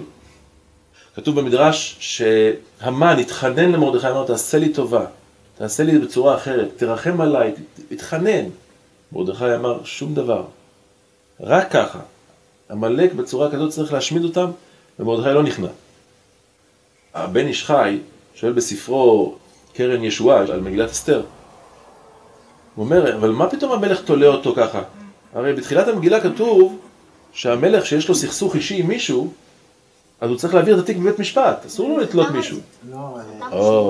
יפה מאוד. מה שקרה שמה, לפני 9 שנים, היה בחורצ'יק בשם ממוכן, זה המן. ושם קראו לו ממוכן, אומרים חז"ל, שמוכן לפורענות. יש רכב שמוכן לטסט, יש בן אדם מוכן לצרות, זה המן. המן היה בן אדם שהיה מכין לעצמו את הצרות, לא ולכל הסובבים אותו. המן לחץ מאוד לעשות תיקון לחוק. למה? כדי להרוג את ושתי שהייתה שנואת נפשו. אז הוא אומר למלך, תביא את ספר החוקים ותכתוב פה שבמקרים מסוימים יהיה אפשר שהמלך יהרוג מישהו גם אם הוא מסוכסך איתו אישית, בלי להעביר את התיק בבית משפט. והייטב הדבר בעיני המלך והשרים, וחתמו, תיקון לחוק. 9 שנים אחר כך, התברר להמן שהוא יצר את הידית לגרזן שיחתוך לעצמו את הראש. כך אומר הגאון. תראו לכם מה היה קורה, אילו המן לא היה נותן לו את העצה לפני 9 שנים. אז המלך אומר, תראה, אני מסוכסך איתו אישית, מהר לבית משפט. ואז בית משפט מה היה קורה? המן היה מצליח להסביר את עצמו שקרה פה איזה סדרה של אי הבנות. וכמובן בבתי משפט כולם שם זה מוברגים משלו, המשפחה שלו, הוא שיבץ אותם לכל עמדות המפתח. אם אלה היו רוצים אותו ככה, או שבכנס קטן, נגמר. אבל עכשיו שיש את הסעיף הזה, אמר המלך, אני רוצה להשתמש בסעיף הזה. עכשיו, תלו ויתלו. מהר. וחמת המלך שכחה. עכשיו אני נגלה מה שהוא ראה את המן תלוי. הוא אמר, וואו, זה ישב לי על הצוואר יותר מדי. אני לא ידעתי בימים האחרונים, אני כבר לא ידעתי מה לעשות. עכשיו שהוא תלוי, עכשיו אני רגוע. הכיסא שלי, האשתי, הארמון התעברר, פתחנו את החלונות, עכשיו הכל רגוע. עכשיו מה קורה? ביום ההוא המלך נותן את הבית של המן, צור היהודים, לאסתר במתנה. שי ממני לאסתר. עכשיו אסתר, מה היא עשתה עם הבית הזה? היא לא נתנה אותו למרדכי, היא רק שמה את מרדכי על בית המן. תהיה ממונה. למה היא לא נתנה את זה מתנה? כדי שלא יהיה בושות למלך. קיבלת מתנה ממני, את מעבירה את זה למישהו כשלא אכפת לך? לא רצה לפגוע במלך. הדבר שצריך להבין פה, זה איך בכלל אפשר להשתמש ברכוש של עמלק. הרי המן היה עמלקי לכל הדעות. אז איך אפשר להשתמש ברכוש הזה? הביזה לא שלחו את ידם, נו. אז מה? מה אתה אומר? או, יפה מאוד. אז בואו, אני אגיד לכם כמה תירוצים יפים שיש על זה. זאת אומרת ככה, נכסי עמלק אסורים בהנאה. אז איך לקחו מרדכי ואסתר את בית המן שחייבים מהתורה לנתץ אותו ולאבד אותו מן העולם? אז ככה, יש שיטות של הראשונים, היראים, הרמב"ן ועוד, שהמצווה לאבד רכוש עמלק מוטלת רק על המלך של ישראל, לא על כלל ישראל. בימים ההם אין מלך בישראל, הם אומרים. במילא זה מותר. ככה הרב פרלה מביא. יש עוד תשובה שעל פי האחרונים, ראיתי שהגריז, הרב מבריסק זצ"ל, בשם הספר החינוך הוא אומר שנשים לא מחויבות במצוות מחיית עמלק. אם כן, בית המן ניתן על ידי המלך למי? לאסתר. מאחר והממון כבר חשוב, רכושה של אסתר, שוב אין עליו חיוב של רכוש עמלק. והיא נתנה את זה למרדכי משלה. אז מילא אין בזה בעיה. יש תשובה שלישית על פי הגמרא במגילה, ככה מביא העיינה של תורה. המן היה עבדו של מרדכי בשטר. קיים עלן עבד שקנה נכסים, עבד למי ונכסים למי? מה שקנה עבד קנה רבו. ומילא זה לא רכוש של עמלק, זה רכוש של מרדכי. הרב שטיימן, שליטה, הוא מביא בספרו איילת השחר, שבבית המחובר לקרקע אין איסור, רק במטלטלים. העונג יום טוב מביא שהאיסור חל רק מרגע שהורגים את כל אנשי עמלק. אבל אם יש עוד אנשים של עמלק בעולם, אז אין את הבעיה הזאת. ביד יוסף הוא מביא שלהמן היה דין של הרוגי מלכות, שנכסיהם למלך. אם כן אסתר ומרדכי, מאחשוורוש כזכו. זה בכלל לא היה של המן. זה מה שאמרתם פה מקודם. ורב חיים קניבסקי שליטה אומר שהאיסור זה רק שהורגים את עמלק במלחמה, ולוקחים את השלל, אז הוא נזכר השם של עמלק בעולם. מה שאין כן כאן, המלך הרג אותו, והעניק את הבית לאסתר ומרדכי. ממילא אין בזה את הבעיה. טוב, עכשיו לגבי מה שקרה אחר כך, המלך מסיר את הבעתו שהעביר מהמן, נותן אותה למרדכי, ואסתר לא נרגעת. ותוסף אסתר ותדבר לפני המלך ותיפול לפני רגליו, ותבק ותתחנן לו להעביר את רעת המן האגגי ואת מחשבתו אשר חשב על היהודים. למה? למה היא כל כך בכתה? כי אמרה, בסך הכל המן באמת נתלה, אבל מה עם הגזרה? מה נעשה עם הגזרה? המכתבים פוזרו בכל העולם, התאריך י"ג באדר מתקרב מיום ליום. מה עושים? אז המלך שואל את אסתר מה את רוצה בדיוק, אז היא אומרת אני רוצה שתחזיר את כל המכתבים האלה חזרה אליך לארמון. לא אמרנו מקודם שאם יש גזרה והשר מת? או, יפה. שמעתם את השאלה שלו, הוא שואל, הרי אם המן נתלה והוא היוזם של הגזרה, אמרנו שאם אחד מהשותפים בגזרה, אז הגזרה מתבטלת. התשובה היא שאסתר ידעה, כיוון שהמן נתן תמריץ לכל הגויים בעולם, שמי שיהרוג יהודי יקבל את כל הרכוש שלו במקום שהוא נהרג, אז היא אמרה, הגויים יעלימו עין. יגידו לא, זה לא בדיוק, למה זה 127 מדינות, והגזרה לא התבטלה, סתם סיפרו סיפורים, זה שמועות, אתה יודע. אין לך מסמכים ביד שזה קרה. איך תוכיח? לסינים, ליפנים, שבאיראן, אפילו היום, שיש תקשורת והכל, אחד אומר, לא שמעתי חדשות, לא יודע, לא... אז הוא לא... בשביל לדעת את זה צריך להביא מסמכים. אז הגויים לא ירצו לשמוע, כדי שהגזרה כן תתקיים, והם יזכו ברכוש. תבוא משטרה, תגיד, למה הרגת אותו? הוא יגיד, יש לי מסמך, הנה. מכתב מהמלך שהוא אמר להרוג. הוא אמר, לא ידעת שהוא נתלה? לא ידעתי. אתה יכול להוכיח שידעתי? צריך פה עכשיו להחזיר את המסמכים האלה. זה מה שרצתה אסתר לעשות. ואחשוורוש אומר לאסתר, לא, מה שנכתב ונחתם בטבעת המלך אין להשיב. אין מה לעשות. אלא מה תעשו? אתם כתבו על היהודים כתוב בעיניכם בשם המלך, וחיתמו, להחזיר את המכתבים, זה אי אפשר. מה שכן אפשר לעשות זה לכתוב מכתבים נוספים, כתוב בעיניכם, ותנסו מה שנקרא לעדן את הגזרה. עכשיו, מה קרה בפועל? כתוב במפרשים שמרדכי לקח את העבודה הזאת לעצמו. הוא היה מספיק פיקח כדי לדעת מה לכתוב פה. עכשיו, זה מאוד עדין כל הסיפור פה. מה הוא עשה? תראו, קודם כל, איך היה כתוב במכתב הראשון שהאמן שלח? להשמיד, להרוג ולאבד את כל היהודים, מנער ועד זקן טף ונשים ביום אחד, נכון? אמר מרדכי, אני אעשה תרגיל פה. הרי המלך נותן לי את הטבעת ונותן לי אפשרות לשלוח מכתבים נוספים. אנחנו נעשה ככה. מכתב מספר 1 זה הבסיס. אבל מה? הפרשנות תבוא אחר כך, במכתב מספר 2. מה זה פרשנות? הסבר למכתב מספר 1. ואז הוא כתב ככה. להשמיד, להרוג ולאבד את כל... מי יעשה את זה? היהודים. ואז יוצא שהמכתב השני רק בא להסביר, אנחנו לא באים לבטל את המכתב השני, רק באים להסביר אותו. טוב, אז יצא מצוין. ואז ויקראו סופרי המלך בעת ההיא בחודש השלישי, הוא חודש סיוון ב23 בו. ויקטב ככל אשר ציווה מרדכי אל היהודים. שם הוא שם את הפסיק. להשמיד, להרוג ולאבד את כל, את כולם. מי יעשה את זה? היהודים. לא הבנתם נכון. הפרשנות לא הייתה ברורה. עכשיו קיבלתם פרשנות. עכשיו, השאלה היא, שנשאלת פה, שואל הגאון, שאלה חזקה מאוד. אומר מרדכי, אומר לאסתר, אם לא תיכנסי היום למלך, אז את ובית אביך תאבדו, והוא מדבר את הדברים קשים מאוד. למה? חבל כל יום שעובר. תגידו, כמה זמן עבר מאז שמרדכי קיבל את הטבעת של המלך, עד הרגע שהוא שולח את הרצים? חודשיים פלוס. למה? מתי המן נתלה? י"ז בניסן. מתי מרדכי שולח? כ"ג בסיוון. עכשיו ככה. כ"ג בסיוון, זאת אומרת, זה יוצא חודשיים פלוס, חודשיים ושבוע. למה זה קרה דבר כזה? למה מרדכי חיכה כל כך הרבה זמן? לא חבל על הזמן? התשובה היא אומר הגאון, זה תירוץ גדול. מרדכי אמר, אם אני שולח עכשיו רצים עם מכתבים של הסבר, הוא אומר, מה יגידו כאלה שיקבלו המושלים? יגידו, סליחה. למה שנאמין לאלה ולא נאמין לאלה? באו פה אנשים רציניים, נתנו לנו מכתב עם טבעת המלך. מה פתאום עכשיו, למה שנציית לאלה ולא נציית לאלה? אנחנו לא מוכנים לקבל. אתם לא מספיק מקובלים עלינו. ואז יכול להיות שחלק מהמדינות זה לא יקלט טוב. מה אני אעשה? נחכה שהרצים יחזרו, ולאותם רצים ניתן מכתבים חדשים עם פרשנות. ואז שהרץ, הפרש, יגיע לאותו מושל, יגידו, אתה זוכר אותי שהבאתי לך לפני זמן מה מכתב?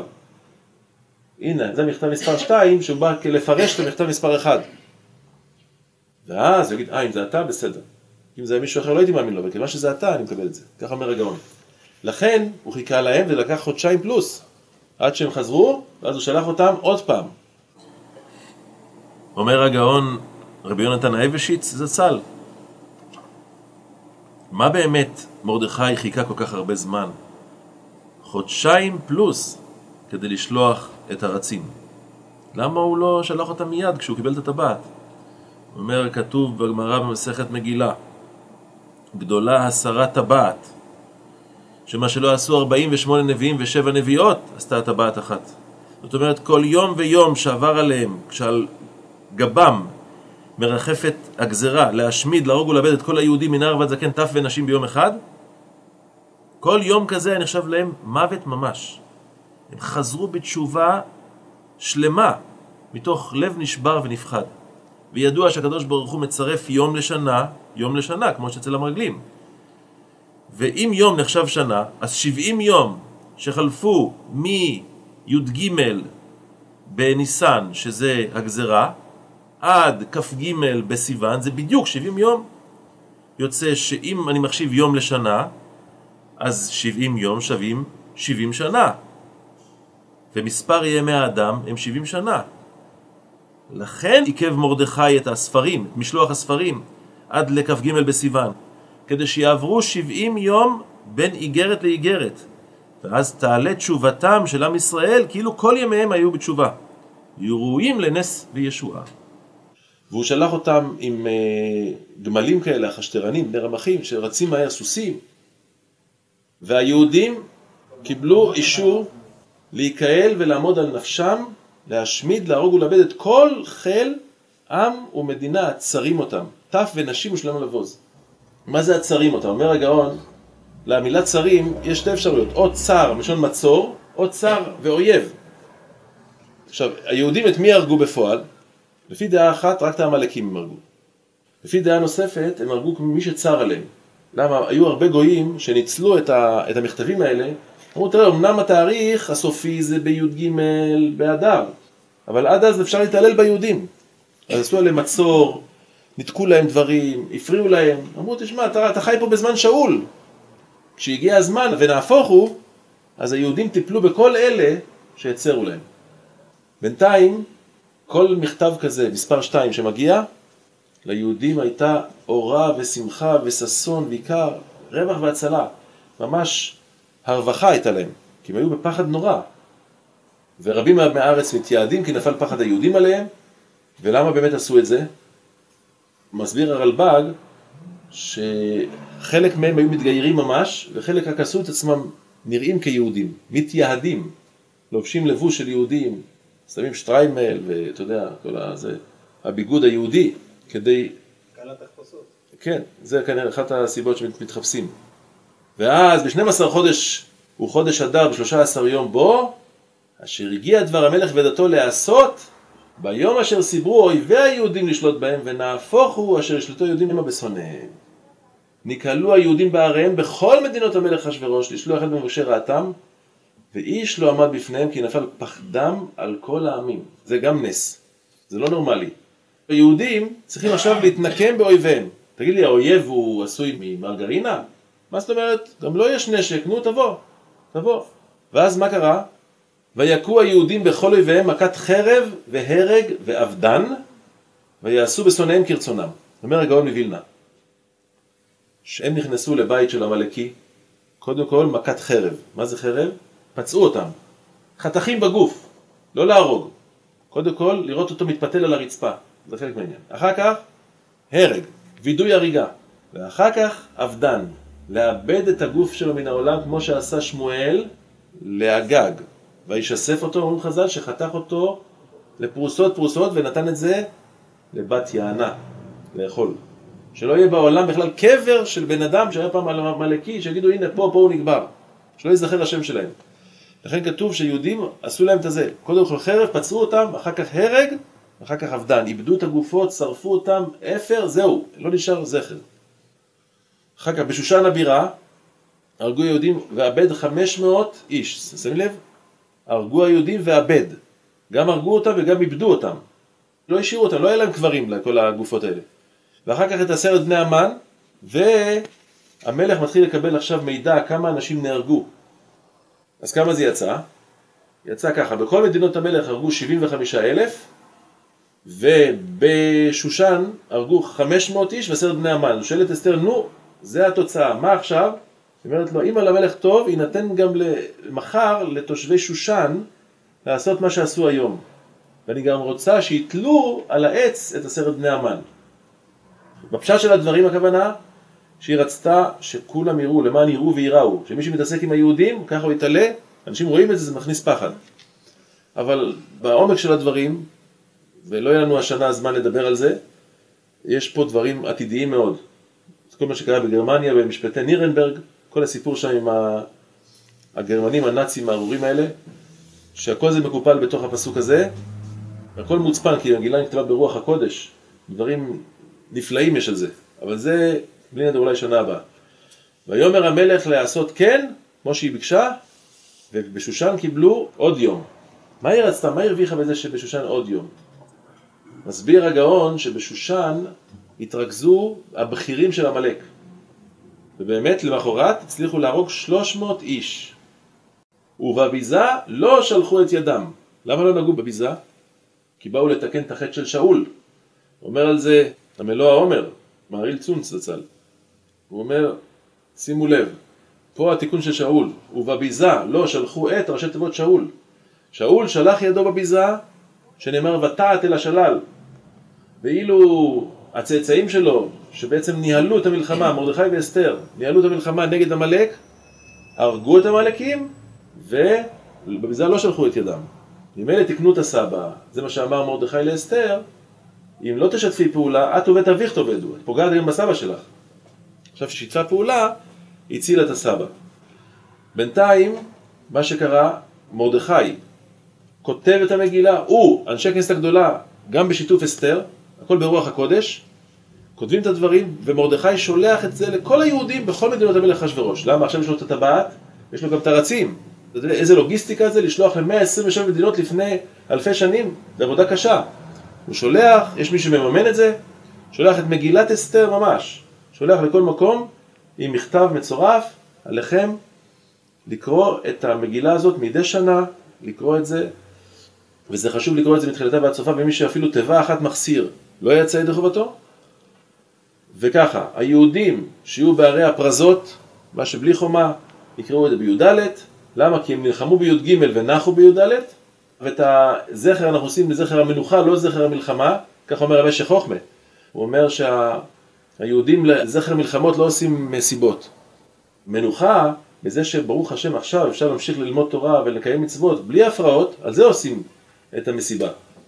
ואלה שהערים שמוקפות חומה, אלה יעשו בט"ו. כמו שושן. אז למה דווקא מוקפות חומה? ממות יהושע בן נון. אז יש בזה כמה דעות, אבל יש דעה אחת שראיתי באמת, שבעצם מי הראשון שנלחם בעמלק? יהושע. ויחלוש יהושע את עמלק לפי חרב. אז נתנו לו את הכבוד שממות יהושע בן נון, כל הערים שמוקפות חומה, הם יזכו לקרוא את זה בט"ו. בינתיים, אנשי כנסת הגדולה ומרדכי יושבים ומסדרים את המצוות של הימים האלה, פורים. המן אמר, ישנו עם מפוזר, מפורד, אנשים מפולגים, משוסעים, בכלל לא אוהבים אחד את השני. אמר מרדכי, אנחנו נעשה את החג הזה משלוח מנות איש לרעהו. זה לא נכון, אנחנו אוהבים אחד את השני. מתנות לאביונים, תומכים באביונים, ושמחה, משתה, אווירה של אחדות, שזה בעצם, גם אסתר אמרה לו, המן אמר, עם מפוזר ומפורד, לך כנוס את כל היהודים, תאחד אותם, כי זה המתכון להצלחה ולהצלה. ולמה קראו לימים האלה פורים? על שם הפור. נו, אז מה? קוראים לזה פורים על שם הפור, אבל הפור זה סך הכל משהו שולי, נכון? בכל המערכת. אז בעצם רב חיים קניבסקי, שליטה כותב, בתיימא דקרוא, הוא כותב ככה, שבעצם באמת חודש אדר, הוא מביא שם גמרות, מדרשים, שחודש אדר באמת היה חודש לא טוב, בהתחלה לא טוב ליהודים. זה על פי המדרשים זה מסתדר טוב.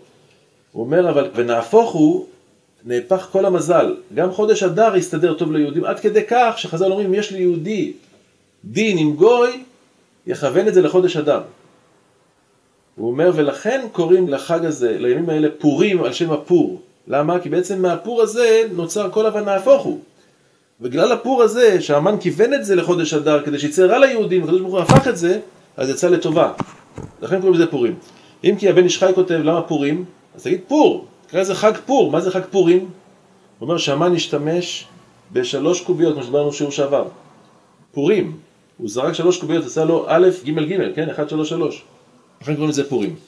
בינתיים, אסתר מבקשת מהחכמים להכניס אותה ספר, את מגילת אסתר, לתוך כתבי הקודש. הם לא רוצים בהתחלה, אחר כך הם מוצאים שיש אפשרות להכניס, מכניסים את זה, עם ישראל קיבל על עצמו קודם כל תורה שבעל פה מאהבה. למה? הם ראו שבעצם חכמי ישראל, שזה בעצם התורה שבעל פה, הם היו בטוחים שמרדכי עושה את הטעויות הכי נוראיות שאפשר. אחר כך התברר להם שבעצם מרדכי, אם הוא לא היה בתמונה, אוי ואבוי לכולם. והם קיבלו עליהם תורה שבעל פה, את חכמי ישראל, וגם הם קיבלו עליהם לקיים את דברי הפורים האלה לדורות, בזמנם, בזמניהם. והמלך אחשוורוש, הוא פטר את העם ממיסים בגלל אסתר, ועכשיו שהוא כבר יודע שהיא יהודייה והכל, החזיר את המיסים על הארץ, ויהיה, אומר הגאון, מס על הארץ, מס בגימטריה זה 100, היו לו 100 מדינות על היבשה, ועוד 27 על הים, ואיי בגימטריה ו' א' י' י' זה בדיוק 27. וזה כתבו את זה למלכי מדי ופרס בספר דברי הימים שלהם. דרך אגב, הגאון אומר שזו הסיבה שבמגילת אסתר לא כתוב שום דבר רע על אחשוורוש. בגלל זה גם הגננות טועות שמציירות את אחשוורוש בתמונות כמלך כזה שמן ששותה יין והוא נחמד כזה, כל הבעיה זה המן. זה לא, אחשוורוש היה יותר גרוע מהמן אפילו. רשע גדול מתחילתו ועד סופו. רק מה, בגלל שזה היה תחת פיקוחם של המושלים שם של אחשוורוש, לכן נזהרו מאוד. את כל הידע שלנו שיש לנו על הרשע של אחשוורוש קיבלנו בתורה שבעל פה, לא בכתב. מה שכתוב זה הכל מוצפן. כי מרדכי היהודי משנה למלך אחשוורוש וגדול היהודים ורצוי לרוב אחיו, דורש טוב לעמו ודובר שלום לכל זרעו.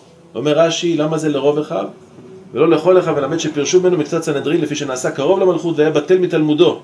תראי מה זה לא יאומן. מה זה בטל? הוא לומד, אבל לא כמו שהוא למד לפני כן. אמרו אם ככה, שחסר בתורה. אם כי מרדכי עשה את זה כדי להציל את עם ישראל. אז לכן רק מקצת מהסנהדרין פרשו ממנו, אבל הרוב כן הסכימו איתו כי בעצם עשה הרבה דברים טובים למען עם ישראל. לסיום אני אגיד לכם דבר אחד מאוד חשוב. אומר רבנו אליעזר אשכנזי, זצ"ל, בעל היוסף לקח, היה חי בתקופת הארי הקדוש, לפני 450-470 שנה בצפת, היה חריף טובה, יש לו הרבה ספרים, אבל ממש כל ספר משהו מיוחד במינו. יש לו מהלכים מאוד מאוד מעניינים. הוא כותב שם ככה, למה באמת יש חומרה כל כך רבה בפורים, שלא מצאנו בשום חג? למשל, מבטלין תלמוד תורה מפני מקרא מגילה. מקרא מגילה זה כתובים, איך אפשר לבטל תלמוד תורה שהוא כנגד כולם? שאלה שנייה הוא שואל, מבטלין עבודה בבית המקדש. חומרה גדולה, עבודה זה קורבנות, זה ריח ניחוח לשם, מה פתאום מבטלים את זה בפני מקרא מגילה? הוא אומר, חוץ מזה, מה זאת אומרת שבאותה תקופה שחיברו את המגילה, נתנו הוראה שמי שלא שמע אפילו תיבה אחת ממגילת אסתר, לא יצא ידי חובתו, צריך לחזור על כל המגילה מחדש. הוא אומר, מה זה? זה לא נורמלי. הבן אדם לא שמע מילה אחת או שתיים. אז בסדר, אבל בגדול אני יודע את זה. לא יצא ידי חובה בכלל, אתה צריך לשמוע כל תיבה. הוא אומר, עוד יותר, למה לא חייבו אותנו לחגוג את הצלת עם ישראל מדי שנה, בלי לחייב אותנו לקרוא את הסיפור של הדברים, כמו בחנוכה. חנוכה, לא מחייבים אותנו לקרוא את מגילת החשמונאים. מי שרוצה לקרוא, שיקרא, מי שלא רוצה, העיקר תדליק נרות ודי בכך. הוא אומר, יש לחלק בין ניסי חנוכה לפורים. בחנוכה הניסים היו על טבעיים. רבים וגיבורים נפלו ביד מעטים וחלשים.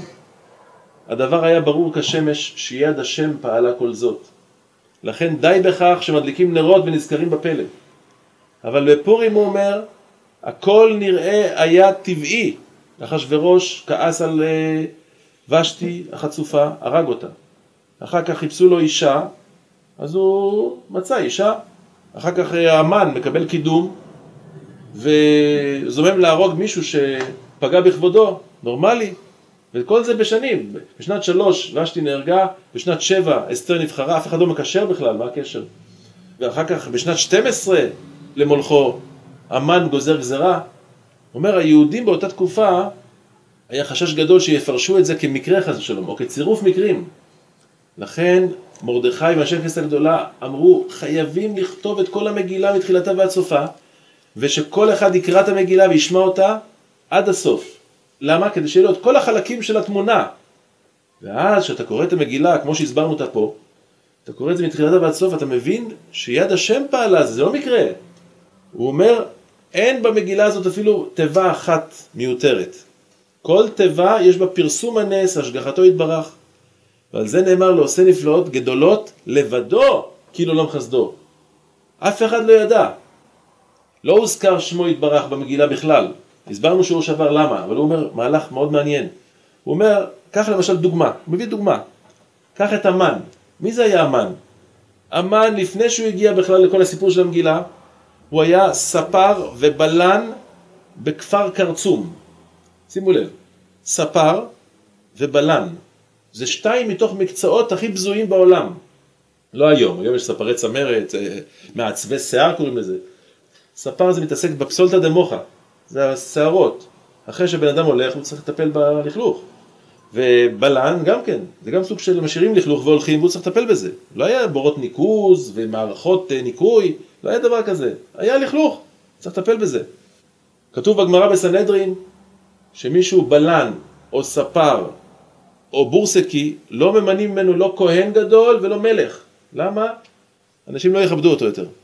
איפה הוא היה גם? הוא היה גם בכפר קרצום, כפר נידח, לא מוכר. פתאום הבחורצ'יק הזה נכנס לצבא. בצבא הוא מתקדם יפה. הוא נהיה פתאום קצין בצבא, ואחר כך, כמו רמטכ"ל כזה, שולחים אותו לנהל מלחמות גדולות. משם עבר לפוליטיקה, כן, מוכר במחוזותינו. ונעשה אחר כך יועץ בכיר, עד כדי כך, שהוא נהיה משבעת רואי פני המלך, היושבים ראשונה במלכות. אתם מתארים לכם מה זה? יש 127 מדינות, יש הרבה אנשים חכמים. צריכים לבחור רק 7, שישבו פה מול המלך ויתנו לו עצות לנהל את הממלכה. אחד מהם זה המן. איך הוא הגיע לשם? זה דבר מדהים. המן רק עולה ועולה כל הזמן. כמו שלמדנו, איפה היה שיא השיאים של המן? מה שנקרא הדובדבן שבקצפת, השפיץ. יפה מאוד. אסתר שולחת לו הזמנה, הנך מוזמן למסיבה אישית של המלכה עם המלך, רק אתה מוזמן. איך זה כתוב? יבוא המלך והמן היום. ראשי תיבות, י' ק' ו' ק'. אומר הקדוש ברוך הוא, מי שם אותו בשפיץ? אני, בראשי תיבות. אף אחד לא רואה אותי, כן? אומר הקדוש ברוך הוא, אתם לא רואים. אבל אני הייתי שם. הוא אומר, אחר כך המן משמה, בדיוק זה היה אותו לילה, משם הוא מתחיל להידרדר. ונחל מפלה מוחצת. איפה היה הרגע שבו הבין המן סופית שהמלך יחסל אותו? זה רק עניין של זמן. במגילה כתוב, וירא המן כי חלתה אליו הרעה. סופי תיבות י' ק' ו' ק'. פעמיים בכל המגילה שם השם מופיע ברצף אחיד. זה מופיע בצירופים אחרים כן, אבל בצירוף כזה י' כ' ו' כ' בצורה הזאת רק פעמיים, פעם בראשי תיבות, פעם בסופי תיבות. זו הייתה נקודת העל חזור. המן ידע שהמלך יחסל אותו. איך אומר רש"י במקום שמה? על הפסוק כי חלתה אליו הרעה, נגמרה הרעה והשנאה והנקמה. הוא ידע שהמלך יתנקם בו, הוא שונא אותו וזה לא יעזור.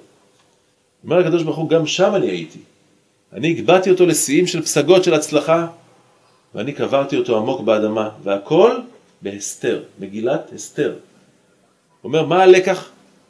הלקח הוא אומר, עם ישראל בגלות, מאז חורבן הבית אנחנו יצאנו לגלות, ובגלות יש הסתר פנים.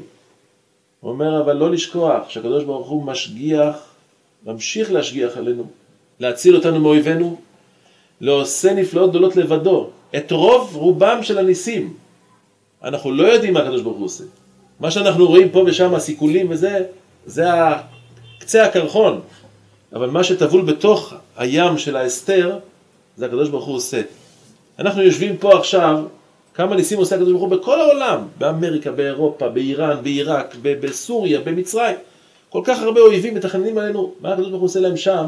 אנחנו לא יודעים. מה אתה שומע פה? מחבל, שתפסו אותו שם, זה גם דברים טובים, אבל זה עדיין לא החלק הארי. החלק הארי זה איפה שמתכננים באמת התכנונים הקשים ביותר. הוא אומר, ומי שמתבונן בפלא של ההישרדות של עם ישראל בכל הגלויות, הוא רואה שזה לא מהלך טבעי, זה מהלך אלוקי, יד השם פועלת פה. כבשה אחת בין 70 זאבים, מנסים 70 זאבים לטרוף אותה כבר אלפי שנים, שום דבר. הקדוש ברוך הוא שומר עלינו, אומר, נו, מגילת אסתר זה ספר מוסר. ללמוד את זה ולהיכנס לפורים בתחושה אחרת לחלוטין. שאתה יודע שיש לך אבא שמשגיח עליך גם בתקופת אסתר, ואתה לא צריך לפחד משום דבר. אתה צריך להיות ילד טוב, לקיים תורה ומצוות, לעשות את רצון השם, את כל השאר תשאיר לו. כשם שעשה הקדוש ברוך הוא לאבותינו ניסים בימים ההם, כן יעשה לנו בעזרת השם בזמן הזה, ונזכה כולנו לראות פני משיח צדקנו במהרה בימינו, אמן ואמן.